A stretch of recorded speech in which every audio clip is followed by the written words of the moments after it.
जय हिंद। नमस्कार साथियों, आप सभी का आपके अपने परिवार उमेश स्टडी 2.0 पर बहुत बहुत स्वागत है। इस वीडियो में सीटेट जनवरी 2023 में पूछे गए प्रश्न को डिस्कस करेंगे, जिससे आगामी सीटेट एग्ज़ाम जो कि 20 अगस्त को प्रस्तावित है में आप सभी लोग बहुत अच्छा नंबर गेन कर पाएँ। फर्स्ट क्वेश्चन है, विकास के बारे में निम्न में से कौन सा कथन सही नहीं है? तो ऑप्शन नंबर सी इसका आंसर हो जाएगा, आनुवंशिकता विकास का एकमात्र कारण है। थोड़ा डिटेल में इसको चर्चा करते हैं, थोड़ा महत्वपूर्ण है ये। आनुवंशिकता विकास का एकमात्र कारण है। विकास के संदर्भ या कथन सत्य नहीं है, क्योंकि आनुवंशिकता तथा पर्यावरण दोनों ही बच्चे के विकास के निर्धारक होते हैं। एक व्यक्ति का विकास कैसे होगा यह पर्यावरण पर निर्भर करता है, लेकिन व्यक्ति कितना विकसित हो सकता है यह आनुवंशिकता पर निर्भर करता है। विकास की प्रक्रिया में बालक का शारीरिक, क्रियात्मक, संज्ञानात्मक, भाषागत, संवेगात्मक एवं सामाजिक विकास होता है। विकास की प्रक्रिया में रुचियों, आदतों, दृष्टिकोणों, जीवन मूल्यों, स्वभाव, व्यक्त व्यवहार इत्यादि का विकास भी शामिल होता है। बालक के विकास की प्रक्रिया उसके जन्म से पूर्व गर्भ से ही प्रारंभ हो जाती है। विकास की इस प्रक्रिया में वो गर्भावस्था, शैशवावस्था, बाल्यावस्था, किशोरावस्था, प्रौढ़ावस्था इत्यादि परिपक्वता की स्थिति प्राप्त करता है। विकास के बारे में कुछ निम्नलिखित विशेषताएं होती हैं। विकास अपेक्षाकृत क्रमिक होता है। बच्चे विभिन्न दरों पर विकसित होते हैं। विकास निरंतर रूप से होता है।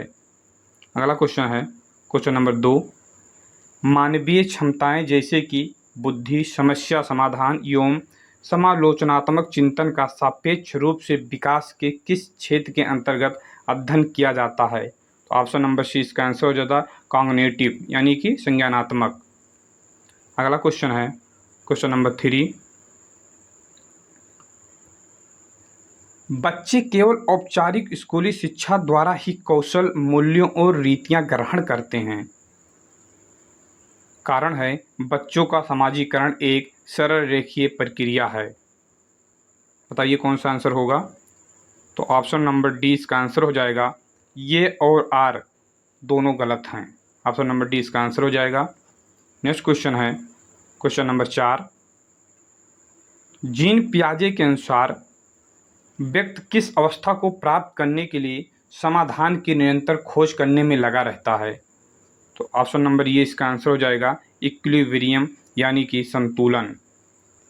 थोड़ा इम्पॉर्टेंट है, इस पर डिस्कस करते हैं। जीन पियाजे के अनुसार व्यक्ति संतुलन अवस्था को प्राप्त करने के लिए समाधान की निरंतर खोज करने में लगा रहता है। पियाजे 4 कारकों की पहचान करता है: जैविक परिपक्वता, सक्रिय अन्वेषण, सामाजिक अनुभव और संतुलन, जो किसी के संज्ञानात्मक विकास को प्रभावित करते हैं। पियाजे के अनुसार विचारों में वास्तविक परिवर्तन संतुलन की प्रक्रिया के माध्यम से होता है। संतुलन की प्रक्रिया इस तरह काम करती है, यदि हम किसी घटना या स्थिति के लिए एक विशेष स्कीमा लागू करते हैं और स्कीमा संतोषजनक परिणाम नहीं देती है या बच्चे की दुनिया को समझने के लिए अपर्याप्त है, तो असंतुलन उत्पन्न होता है और हम असहज हो जाते हैं। अगला क्वेश्चन है क्वेश्चन नंबर 5, परिकल्पनात्मक निगमनात्मक तर्क किस चरण की विशिष्ट विशेषता है? तो ऑप्शन नंबर बी इसका आंसर हो जाएगा फॉर्मल ऑपरेशनल स्टेज, यानी कि औपचारिक सक्रियात्मक चरण। थोड़ा इम्पोर्टेंट है ये, इस पर डिस्कस करते हैं। पियाजे के संज्ञानात्मक विकास सिद्धांत के अनुसार हमारे विचार और तर्क अनुकूलन का हिस्सा है। संज्ञानात्मक विकास अवस्थाओं के एक निश्चित क्रम का अनुकरण करता है। इनके संज्ञानात्मक विकास की 4 प्रमुख अवस्थाएं थीं: संवेदी प्रेरक अवस्था जन्म से 2 वर्ष, पूर्व सक्रियात्मक अवस्था 2 से 7 वर्ष, मूर्त सक्रियात्मक अवस्था 7 से 11 वर्ष, औपचारिक सक्रियात्मक अवस्था 11 से प्लस, यानी 11 के ऊपर। नेक्स्ट क्वेश्चन है क्वेश्चन नंबर 7 है, जीन पियाजे के संज्ञानात्मक विकास के सिद्धांत के अनुसार किस अवस्था में बच्चे अनैच्छिक यानी कि सहज क्रियाओं से ऐच्छिक क्रियाओं की ओर बढ़ना प्रारंभ करते हैं। तो चारों आप सब पहले शो कर दें। तो ऑप्शन नंबर ये इसका आंसर हो जाएगा संवेदी गत्यात्मक यानी कि सेंसरी मोटर। नेक्स्ट क्वेश्चन है क्वेश्चन नंबर 7। हेंज दुविधा को सुनने के बाद 8 वर्षीय गुरप्रीत कहता है कि हेंज को पैसा चुरा लेना चाहिए क्योंकि उसे इसकी ज़रूरत है। नैतिक तर्क के किस स्तर पर बच्चे सही और गलत का फैसला व्यक्तिगत ज़रूरतों और चाहतों के आधार पर करते हैं? तो आप सभी बताइए कमेंट करके कौन सा आंसर हो जाएगा इसका। ऑप्शन नंबर बी यांत्रिक सापेक्षिक अभिमुखता। नेक्स्ट क्वेश्चन है क्वेश्चन नंबर 8। लेव वाइगोस्की के सिद्धांत को किस तरह का सिद्धांत माना गया है? तो ऑप्शन नंबर 20 का आंसर हो जाएगा सोशियो कल्चर यानी कि सामाजिक सांस्कृतिक। ये थोड़ा इम्पोर्टेंट है, इस पर डिस्कस करेंगे। लेव वाइगोस्की के सिद्धांत को सामाजिक सांस्कृतिक का सिद्धांत माना गया है। लेव वाइगोस्की एक रूसी मनोवैज्ञानिक हैं जिन्होंने सामाजिक सांस्कृतिक सिद्धांत का प्रतिपादन किया था, जिसको निकट विकास का क्षेत्र जोन ऑफ प्रॉक्सिमल डेवलपमेंट यानी कि ZPD के नाम से भी जाना जाता है। वाइगोस्की के अनुसार छात्रों को अधिगम करवाने या उनका विकास करने हेतु उचित मार्गदर्शन या दिशा निर्देशन की आवश्यकता होती है और छात्रों को यह निर्देशन एवं मार्गदर्शन समाज और संस्कृति से प्राप्त होता है। वाइगोस्की के सिद्धांत को संरचनावादी की संज्ञा दी जाती है। वाइगोस्की बालक के सर्वांगीण यानी कि होलिस्टिक विकास में सामाजिक और सांस्कृतिक सिद्धांतों को महत्वपूर्ण स्थान प्रदान करते हैं। नेक्स्ट क्वेश्चन है लेव वाइगोस्की के अनुसार बच्चों में संज्ञानात्मक प्रक्रियाओं को किसके माध्यम से सुगमता दी जाती है? ऑप्शन नंबर सी इसका आंसर हो जाएगा लैंग्वेज यानी कि भाषा। लेव वाइगोस्की के अनुसार बच्चों में संज्ञानात्मक प्रक्रियाओं को भाषा के माध्यम से सुगमता दी जाती है। उनका मानना था कि भाषा प्राप्त करने से बच्चा अपने उच्च मानसिक कार्यों को संशोधित करता है। वाइगोस्की संज्ञानात्मक विकास पर भाषा के प्रभाव पर जोर देते हैं। उनके अनुसार बच्चे आत्मनिर्देशन के लिए खुद से बात करते हैं। अपने सामाजिक सांस्कृतिक सिद्धांत में वाइगोस्की ने भाषा के 3 चरणों का भी प्रस्ताव दिया था कि एक बच्चा संज्ञानात्मक रूप से विकसित होने के दौरान कैसे प्रगति करता है। ये चरण निम्न हैं। ये सभी मोस्ट इम्पॉर्टेंट पॉइंट हैं, आप सभी लोग इसको अच्छे से रीड करिएगा। सामाजिक भाषा, सामाजिक भाषा क्या है? यह बाहरी संचार को अन्य लोगों के साथ बात करने के लिए संदर्भित करती है। निजी भाषा, यह आंतरिक संचार को संदर्भित करती है जिसके द्वारा बच्चे खुद को निर्देशित करते हैं। ये साझा ज्ञान को व्यक्तिगत ज्ञान में बदलने का एक तंत्र है। आंतरिक भाषा क्या है? यह तब उत्पन्न होती है जब निजी भाषा लुप्त हो जाती है और मौन आंतरिक वाणी भाषा में बदल जाती है। नेक्स्ट क्वेश्चन है क्वेश्चन नंबर 10।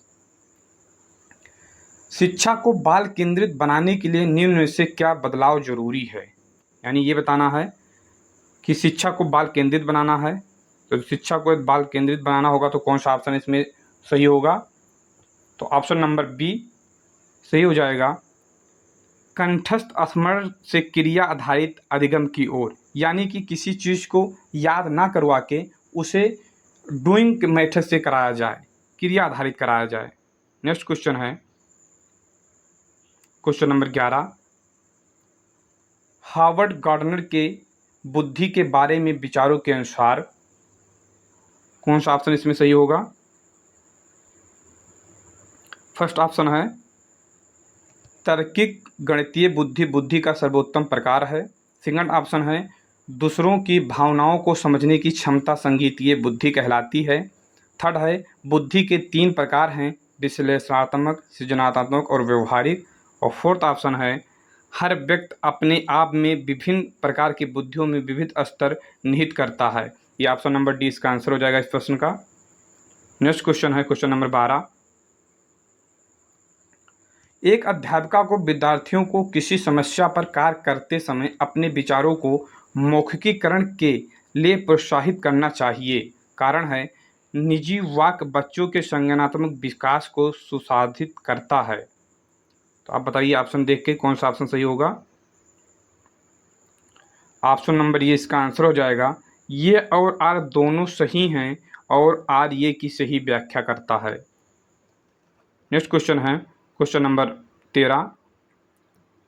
एक अध्यापिका प्रचलित सामाजिक जेंडर संबंधी रूढ़िवादिताओं को कैसे प्रभावहीन बना सकती है।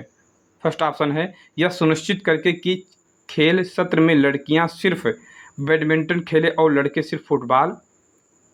सेकंड ऑप्शन है, यह सुनिश्चित करके कि लड़कियां और अध्यापक के रजिस्टर पर काम करने में उनकी मदद करने के अवसर मिले। थर्ड ऑप्शन है, फर्नीचर इधर उधर रखवाने में केवल लड़कों की सहायता लेना। फोर्थ ऑप्शन है, सभी जेंडरों को संगीत, नृत्य व पाक कला प्रतियोगिताओं में भाग लेने के लिए कहना। तो ऑप्शन नंबर डी सबसे उपयुक्त है, यही इसका आंसर हो जाएगा। नेक्स्ट क्वेश्चन है क्वेश्चन नंबर 14। विद्यार्थियों में समालोचनात्मक चिंतन को बढ़ावा देने के लिए महत्वपूर्ण है कि निम्नलिखित हेतु प्रचुर अवसर दिए जाएं। कौन सा ऑप्शन हो जाएगा। ऑप्शन नंबर बताइए कौन सा ऑप्शन हो जाएगा।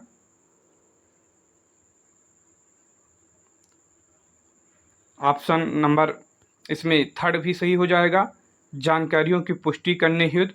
और ऑप्शन नंबर फोर्थ, ये थर्ड और फोर्थ यानी कि ऑप्शन नंबर डी ये सही होगा। तीसरा भी सही है और चौथा भी। नेक्स्ट क्वेश्चन है क्वेश्चन नंबर 15। एक संरचनावादी कक्षा में अध्यापिका किस पर जोर देती है। एक संरचनावादी कक्षा में अध्यापिका किस पर जोर देगी, रचनात्मक मूल्यांकन पर, यानी कि फॉर्मेटिव असेसमेंट पर ध्यान देगी। नेक्स्ट क्वेश्चन है क्वेश्चन नंबर 16।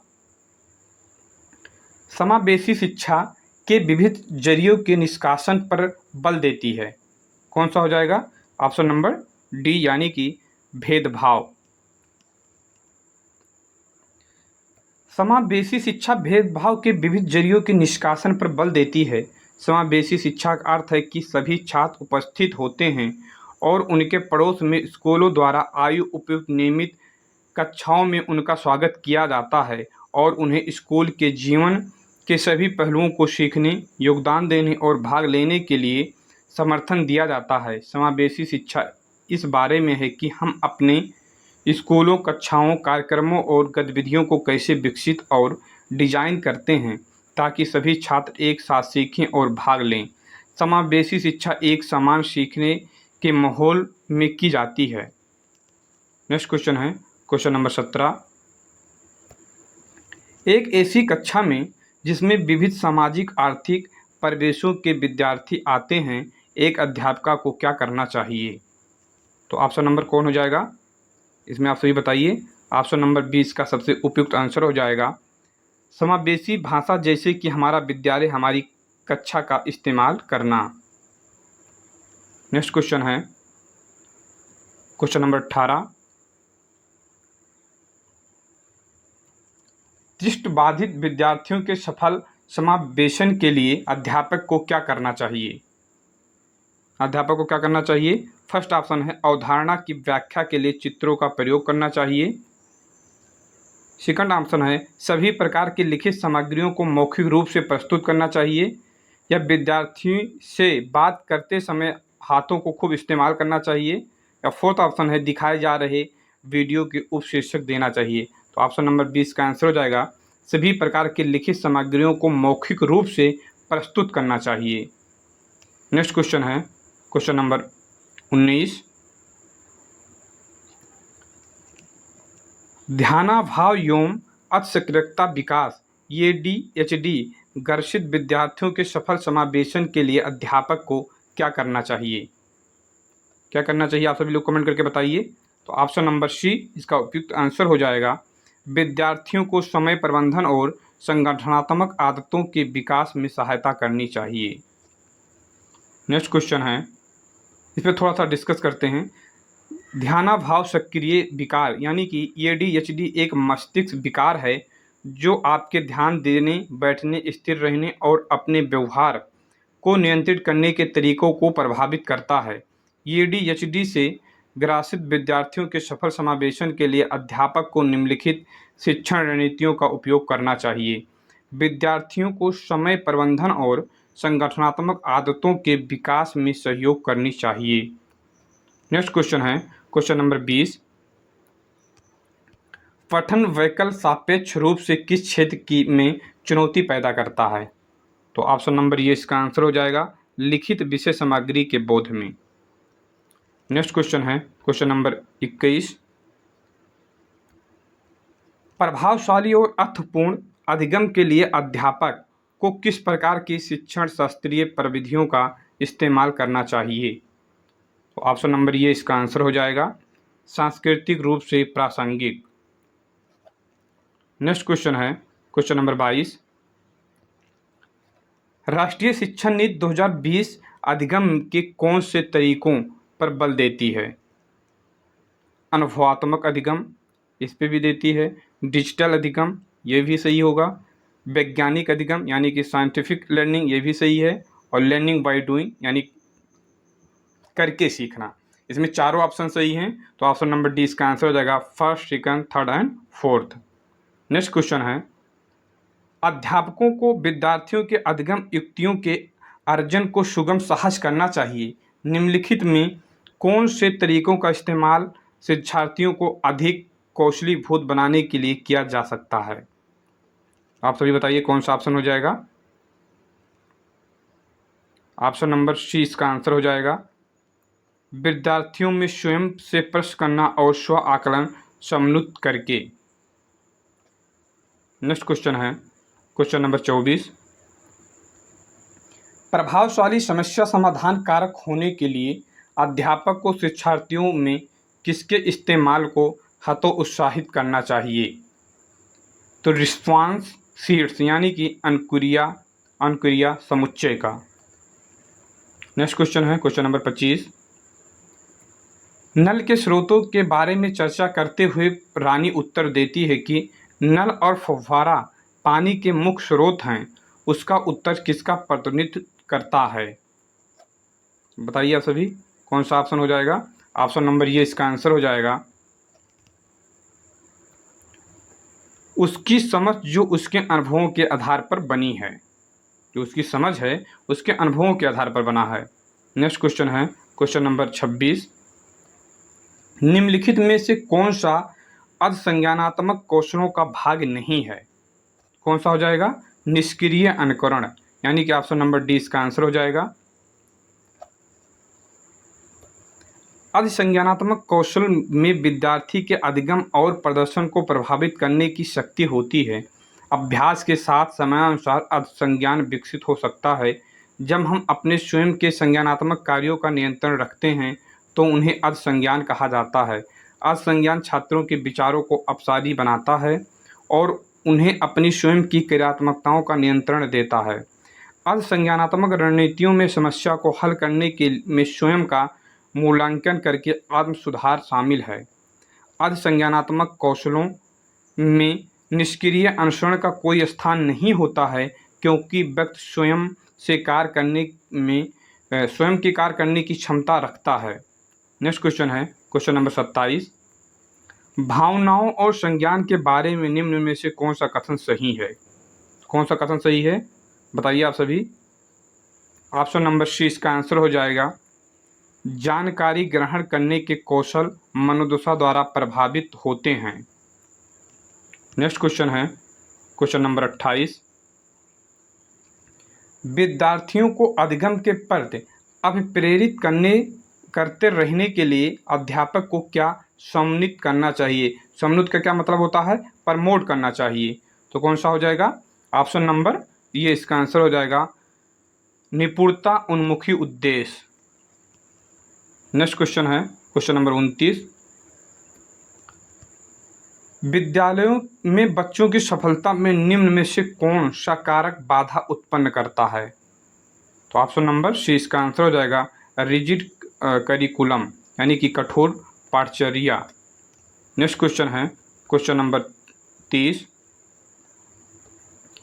किसी अवधारणा को समझते समय यह महत्वपूर्ण है कि विषय वस्तु का विद्यार्थी के दिन प्रतिदिन के जीवन से संबंध बनाया जाए।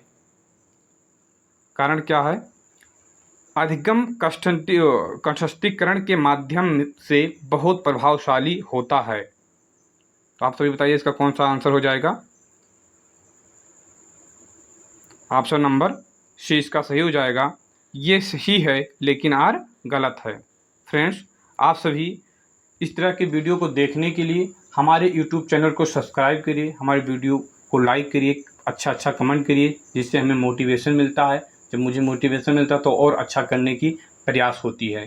फ्रेंड्स, आप सभी अपने दोस्तों में ज़्यादा से ज़्यादा शेयर करके सब्सक्राइब करवाइएगा। Thank you friends, thank you so much.